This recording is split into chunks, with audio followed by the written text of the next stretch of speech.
হয়েছে বা গুৱাহাটীলৈ গৈ বা দিল্লীলৈ গৈ বা বেংগলোৰলৈ যাওঁতে ৰাস্তাতে কেতিয়াবা মুছলমান আমাৰ মানুহবিলাকে কাণত ধৰিবলগীয়া হৈছে। হৈছেনে নাই? হৈছেনে নাই? কেলে হৈছে?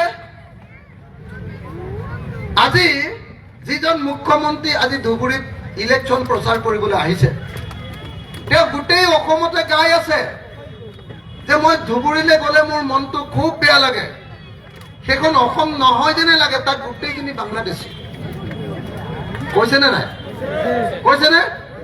অসমৰ মুখ্যমন্ত্ৰীয়ে বিধানসভাত কৈছে মই ধুবুৰীলৈ গ'লে তাত অসমলৈ যোৱা যেন নালাগে, মই বৰপেটালৈ গ'লে অসমলৈ যোৱা যেন নালাগে, মই গোৱালপাৰালৈ গ'লে অসমলৈ যোৱা যেন নালাগে, মই ধুবুৰীলৈ বৰপেটালৈ আৰু গোৱালপাৰালৈ গ'লে এনেকুৱা লাগে যেন মই বাংলাদেশলৈ গৈছো।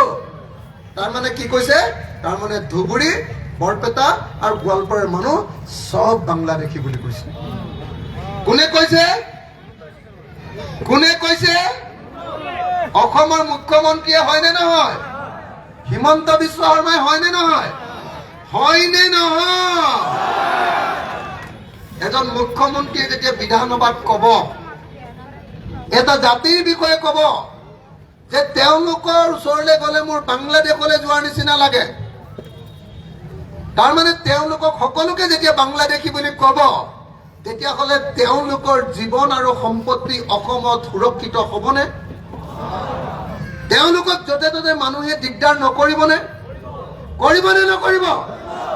তো অসমৰ মুখ্যমন্ত্ৰীজন একেবাৰে সাম্প্ৰদায়িক ব্যক্তি, একেবাৰে কমিউনেল ব্যক্তি, একেবাৰে মুছলমান বিৰোধী ব্যক্তি, একেবাৰে সংখ্যালঘু বিৰোধী ব্যক্তি।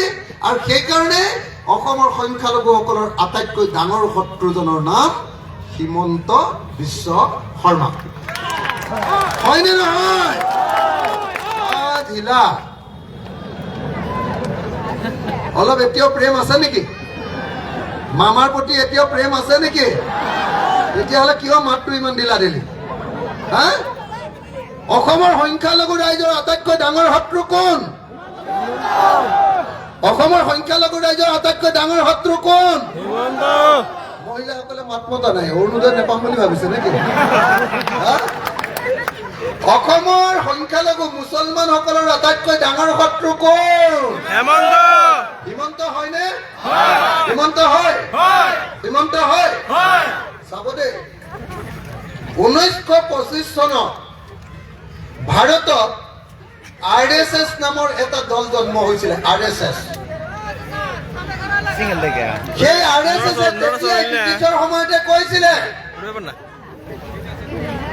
যে যেনেকৈ মহম্মদ আলী জিন্নাই কৈছিলে যে আমাক মুছলমানৰ দেশ লাগে, তাৰ কাৰণে পাকিস্তান বনাইছিলে, ঠিক তেনেকৈ আমাৰ ভাৰতত ৰাষ্ট্ৰীয় স্বয়ং সংঘ নামৰ এটা দলে RSS কৈছিলে যে ভাৰতক আমি হিন্দুৰ ৰাষ্ট্ৰ কৰিব লাগে। কৈছিলে নে? সেই RSSৰ 100 বছৰ জন্ম হোৱা 100 বছৰ হ'ব 2025 চনত। কেতিয়া হ'ব? 2025 চনত RSSৰ জন্ম 100 বছৰ হ'ব।